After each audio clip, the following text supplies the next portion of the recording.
Welcome to smart competitive school. আজকে আমি GK MCQ এর মক টেস্ট নাম্বার 31 নিয়ে এসেছি। এর আগের পর্বগুলোতে আমি 1 থেকে 30 পর্যন্ত সমস্ত মক টেস্ট কমপ্লিট করেছি। তোমরা যদি ভিডিওগুলিকে দেখে না থাকো তাহলে আমার প্লেলিস্ট থেকে সেই সমস্ত ভিডিওগুলিকে দেখে নেবে। চলো আজকের যে নতুন প্রশ্নগুলো রয়েছে সেগুলো নিয়ে আলোচনা করা যাক। প্রথম প্রশ্ন কি বলেছে, রসায়নের জনক কাকে বলা হয়? রসায়নের জনক option A Newton, option B Darwin, option C Robert Boyle, option D Lavoisier. ঠিক আছে, তাহলে এর অ্যান্সার কি হবে? অ্যান্সার হচ্ছে ল্যাভোইশিয়ার। ল্যাভোইশিয়ারকে আমরা রসায়নের জনক বলি। বিষের বাসি কাব্যটি কার লেখা? Option A Nazrul Islam, option B Shankha Ghosh, option C Madhusudan Dutta, option D Dinesh Das. বিষের বাসি এটি লিখেছেন নজরুল ইসলাম। রক্তকণিকা জন্ম নেয় কোথায় থেকে? অপশন এ লসিকা, অপশন বি শিরা, অপশন সি অস্থিমজ্জা, অপশন ডি ধমনী। তাহলে এর অ্যান্সার হচ্ছে অস্থি মজ্জা। ঠিক আছে, অস্থি মজ্জা থেকে রক্তকণিকা জন্ম নেয়। কোন বিন্দুটি পূর্ব ঘাট এবং পশ্চিম ঘাট পর্বতের মিলন বিন্দু? অপশন এ নীলগিরি পর্বতমালা, অপশন বি শিবরায় পর্বতমালা, অপশন সি জাভেদি পর্বতমালা, অপশন ডি আন্নামালাই পর্বতমালা। তাহলে কোন বিন্দুটি পূর্ব ঘাট এবং পশ্চিম ঘাট পর্বতের মিলন বিন্দু? সেটা হচ্ছে নীলগিরি পর্বতমালা। গ্রিন মোল্ড কাকে বলা হয়? অপশন এ ছত্রাক, option B yeast, option C penicillium, option D mucor. Green mould হচ্ছে পেনিসিলিয়াম। ভারতের সর্বোচ্চ সেনা সম্মান কোনটি? Option A Vir Chakra, option B Padma Bhushan, option C Bharat Ratna, option D Param Vir চক্র। ভারতবর্ষের সর্বোচ্চ সেনা সম্মান হচ্ছে পরম বীর চক্র। পশ্চিম ঘাটের পশ্চিম দিকে নিম্নলিখিত কোন ভূখণ্ড দ্বারা গঠিত হয়েছে? পশ্চিম ঘাটের পশ্চিম দিকে এটা হচ্ছে ক্লিফ দ্বারা গঠিত। দক্ষিণ ভারতের সমুদ্রগুপ্তের নীতি কি ছিল? দক্ষিণ ভারতে সমুদ্রগুপ্তের নীতি কি ছিল?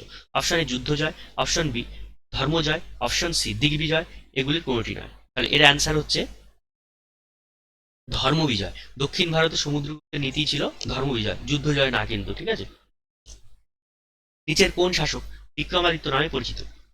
অপশন এ প্রথম Chandragupta, option B Samudragupta, option C দ্বিতীয় চন্দ্রগুপ্ত, অপশন ডি স্কন্দগুপ্ত। তাহলে এর অ্যান্সার হচ্ছে দ্বিতীয় চন্দ্রগুপ্ত। ইস্ট্রোজেন হরমোন কোথায় থেকে ঘটিত হয়? অগ্নাশয়, ডিম্বাশয়, থাইরয়েড, অ্যাড্রিনালিন। তাহলে এটা অ্যান্সার হচ্ছে ডিম্বাশয়। ডিম্বাশয় থেকে ইস্ট্রোজেন হরমোন ঘটিত হয়। 20 দফা কর্মসূচি কত সালে উদ্বোধন করা হয়? Option A 1973, option B 1975, option C 1977, option D 1979। 20 দফা কর্মসূচি গৃহীত হয় 1975 খ্রিস্টাব্দে। এটা ইংলিশে আসলে 20 পয়েন্ট প্ল্যান আসবে। ঠিক আছে, 20 পয়েন্ট প্ল্যান, 20 দফা কর্মসূচি। এক্স রে কিসের উপর নির্ভর করে? Option A proton, option B electron, option C photon, option D কোনোটি নয়। তাহলে এক্স রে হচ্ছে ইলেকট্রনের উপর নির্ভর। সিরাজ দৌলা কবে সিংহাসনে বসেন? Option A 1707, option B 1739, option C 1756, option D 1757। Siraj Daula সিংহাসনে বসেন 1756 খ্রিস্টাব্দে। ভারতের পরিকল্পনা কমিশনের সভাপতি কে হন? অপশন এ প্রধানমন্ত্রী, অপশন বি রাষ্ট্রপতি, অপশন সি রাজ্যপাল, অপশন ডি অর্থমন্ত্রী। তাহলে পরিকল্পনা কমিশনের সভাপতি হন প্রধানমন্ত্রী, যদিও এটা এখন বর্তমানে নেই, এখন নীতি আয়োগ চলে এসেছে। ভারতের প্রথম পঞ্চবার্ষিকী পরিকল্পনা কত সালে শুরু হয়? Option A 1995, option B 1952, option C 1947, option D 1956।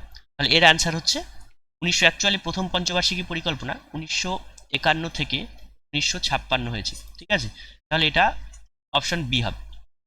তাহলে তোমরা 15-র মধ্যে কে কত পেলে অবশ্যই কমেন্ট বক্সে কমেন্ট করে জানাবে।